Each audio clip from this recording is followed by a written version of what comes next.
Bismillahirrahmanirrahim. Assalamualaikum warahmatullahi wabarakatuh. Selamat pagi dan salam sejahtera buat kita semua. Yang saya hormati Bapak Ketua FK2PT, Bapak Dr. Agus Suherman. Selamat pagi dan salam jumpa kembali Pak. Panitia penyelenggara, Bu Prof. Triwiji, Bu Dr. Yopi Novita, Bu Dr. Soraya, dan moderator Bu Nini atau Yulika Sari. Tak lupa juga saya sampaikan penghargaan saya kepada dosen pembimbing saya dulu, Bapak Dr. Budi Hacaryo, Profesor Daniel Moninca, dan Profesor Mulyono Baskoro, dosen dan kolega yang tergabung dalam tim kapal yang tidak sempat sebutkan satu persatu. Baik, saya mulai dengan poin pertama. Izinkan saya pada kesempatan di forum yang mulia ini untuk menyampaikan sekelumit cerita di balik ancaman pandemi COVID-19 dan bagaimana geliat industri galangan mampu beradaptasi atau minimal dapat bertahan hidup pada kondisi yang abnormal di era new normal ini. Next. Berikut. Sebelum saya lanjutkan cerita ini, izinkan saya memperkenalkan salah satu contoh industri galangan kapal yang ada di Provinsi Sulawesi Tenggara, yang kehidupannya bila di rapid test hasilnya akan mungkin positif. Jadi nama galangannya itu galangan kapal fiberglass milik CV Wahana dengan beralamat kantor BTN Wahana Prima Asri Blok L 45 Kelurahan Mukwao Kota Kendari. Sementara lokasi galangannya di Jalan Cutnyadin, Lorong Kuda Laut, Kelurahan Sembuli, Kota Kendari. Aktivitas daripada galangan khususnya untuk membangun kapal ikan yang berbahan fiberglass. Galangan di Sultra terdapat 4 galangan yang berstandar nasional atau termasuk galangan CV Wahana ini.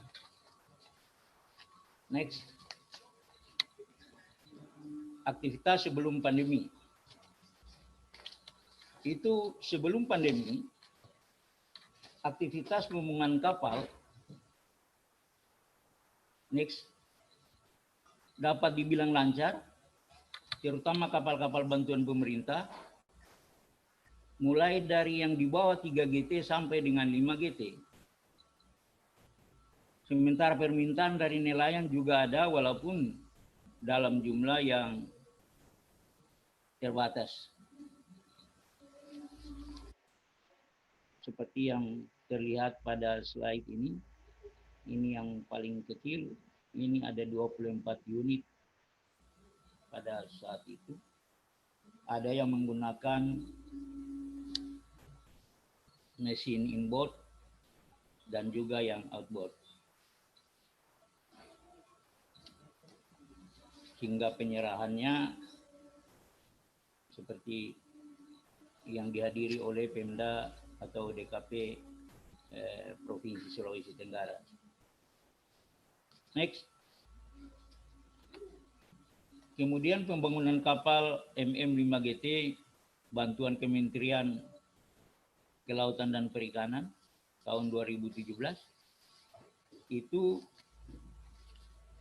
tadi sudah diceritakan oleh Bapak Ketua FK2PT bahwa ini saya dipercayakan untuk membangun kapal ini banyak sekali.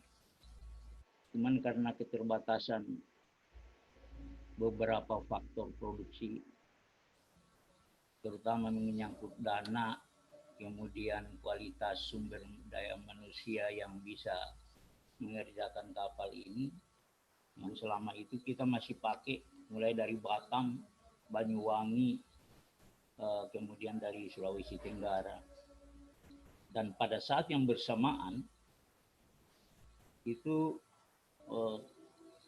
karena program Ibu Susi itu untuk membangun 3.000 kapal, sehingga galangan kapal di Indonesia, galangan kapal nasional yang sudah diidentifikasi itu saya kurang tahu jelas, tapi banyak. Jadi kebutuhan tenaga kerja untuk laminasi itu sangat terbatas. Sudah diperebutkan di berbagai galangan di seluruh Indonesia. Sehingga yang kami bisa dapatkan palingan 20-30 tenaga kerja lepas. Jadi bantuan yang saya bisa kerjakan hanya sejumlah 18 unit. Jadi seperti di slide. Next. Mulai dari pembuatan cetakan, kemudian laminasi, dan proses. Next. Peluncuran. Ini pengukuran. Ini pengukuran kapal oleh Syah Bandar Kota Kendari. Kemudian next. Ini persiapan untuk melakukan sea trial. Next. Nah, ini sudah melakukan persiapan sea trial dan sudah ada yang dilakukan. Hingga penyerahannya kepada kelompok nelayan. Next. Nah, seperti yang dilakukan sampai dengan akhir tahun 2017.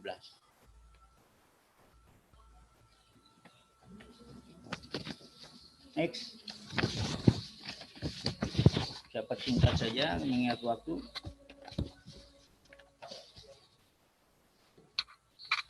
Halo? Halo? Halo? Ya, Pak. Suara saya ya, masih halo. kedengaran? Masih, Pak. Lanjut, Pak, jelas. Sesudah proyek dari kementerian itu kita disambut juga dengan pembangunan kapal bantuan juga, kapal nelayan yang di bawah 3 GT, bantuan Pemda Kota Kendari. Jadi pembangunan kapal itu melalui dana DAT. Pekerjaannya juga sebanyak 18 unit dilakukan selama dilakukan selama 1 bulan. Penyerahannya pada pertengahan bulan November. Next. Ini kapal yang dibuat bantuan Pemda, ada 18 unit, tapi ada juga yang meminta masyarakat tambah 2 unit. Akhirnya kita bikin 20 unit. Next. Ini kelengkapan kapal dan alat penangkapan ikan. Mulai dari mesin, kemudian propeller, kemudi, dan jangkar. Kemudian alat tangkapnya dan toolbox. Penyerahannya tepat pada tanggal 18. Next. Ini penyerahannya yang diserahkan oleh Bapak Wali Kota Kendari sendiri. Next. Jadi aktivitas selama pandemi, bagaimana Gilead untuk mempertahankan perusahaan agar tidak menjadi almarhum? Ya, terpaksa dengan melihat peluang yang ada. Kami melakukan beberapa transformasi teknologi. Yang pertama, next.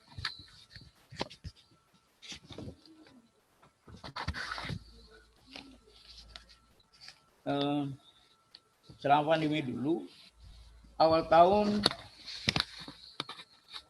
2020, sebelum mewabah COVID, kami sempat menerima pesanan kapal berukuran di atas 3 GT, desain, gambar, dan RAB-nya telah kami siapkan. Namun bersamaan dengan itu, coba next, bukan, kembali ke belakang dulu, kembali ke belakang. Ya, selama pandemi. Itu namun bersamaan dengan itu, tanggal 27 Maret 2020,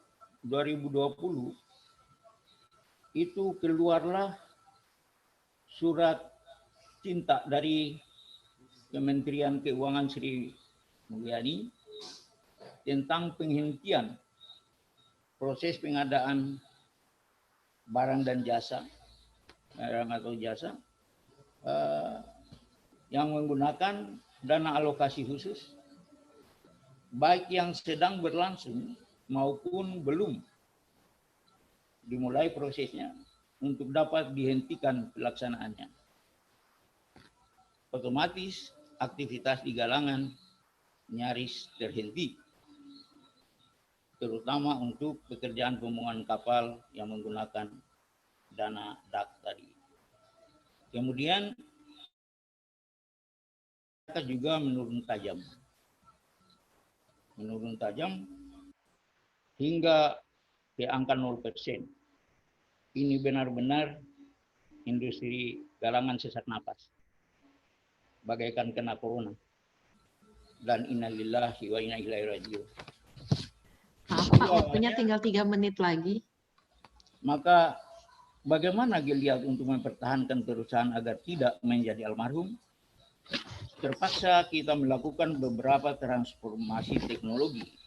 Yang pertama, kita mengadakan transformasi sebelumnya.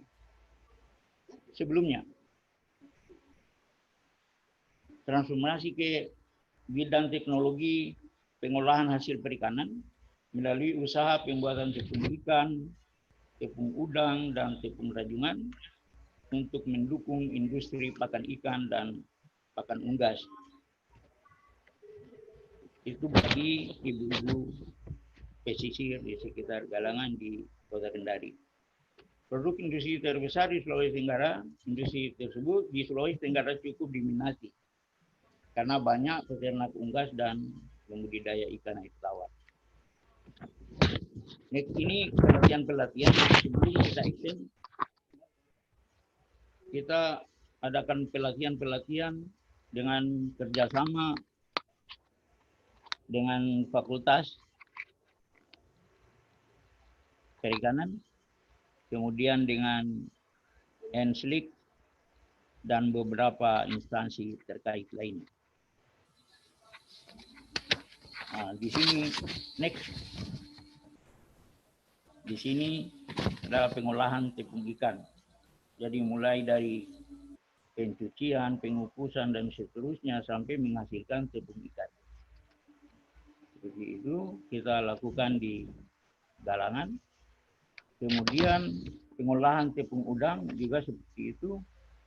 Mulai dari pencucian, pengukusan, dan seterusnya untuk menghasilkan tepung udang. Di sini kami menggunakan penjemuran itu melalui rumah jemur yang terlihat pada slide. Pengolahan tepung rajungan juga demikian sampai menghasilkan tepung rajungan. Next, ini hasil olahan setelah dikemas. Menghasilkan tepung ikan, tepung udang, dan tepung rajungan. Next, yang kedua, kita mentransformasi ke bidang teknologi penangkapan ikan laut dalam dengan tujuan untuk memanfaatkan ikan-ikan demersal yang potensial dan bernilai ekonomis tinggi, terutama ikan kakap dan kerapu, dengan menerapkan teknologi penangkapan yang ramah lingkungan, yaitu dengan bubuk laut dalam yang kami rancang sendiri. Geliat kedua ini juga diawali dengan melakukan riset yang dilakukan oleh mahasiswa PSK. Ini kegiatan mahasiswa dalam melakukan penelitian. Tadi kembali. Nah, ini itu kegiatan riset mahasiswa yang dilanjutkan dengan full operasi penangkapan dengan bubu laut dalam, bubu yang tersedia mendekati 100 unit. Inilah operasi penangkapan yang kami lakukan. Kemudian next. Hasil tangkapan yang diperoleh adalah jenis-jenis yang kita harapkan yang memiliki nilai ekonomis. Kemudian yang terakhir itu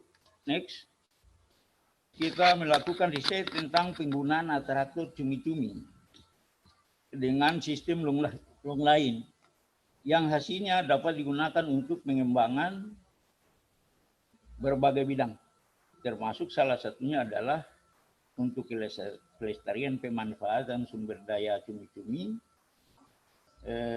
atau perikanan tangkap berbasis pengkayaan stok. Nah, ini hasilnya. Hasil riset yang kita temukan bersamaan dengan kita mengoperasikan bubu. Nah, tinggal aplikasinya di lapangan yang insya Allah kita bisa rancang dalam waktu dekat ini sudah bisa kita operasikan. Kemudian bagaimana adaptasi di masa new normal? Ya tetap kita patuhi protokol kesehatan. Pertama, kemudian bagaimana strategi membangkitkan kembali usaha. Kita mengadakan promosi kembali mengenai pembuatan kapal fiberglass di galangan kapal CV Wahana. Yang kedua, meningkatkan kualitas dan kuantitas produksi kapal perikanan skala kecil, yaitu di bawah 5 sampai 10 GT apabila keran dak kembali dibuka. Kalau masih tertutup belum bisa hidup. Meningkatkan kualitas produksi pakan ikan dan pakan unggas berbasis bahan lokal, kemudian meningkatkan kegiatan penelitian dan pengabdian kepada masyarakat khususnya dalam bidang perikanan tangkap skala kecil. Yang terakhir, terima kasih. Lebih dan kurangnya mohon dimaafkan. Selengkapnya mari kita diskusikan. Billahi taufiq wal hidayah. Wassalamualaikum warahmatullahi wabarakatuh.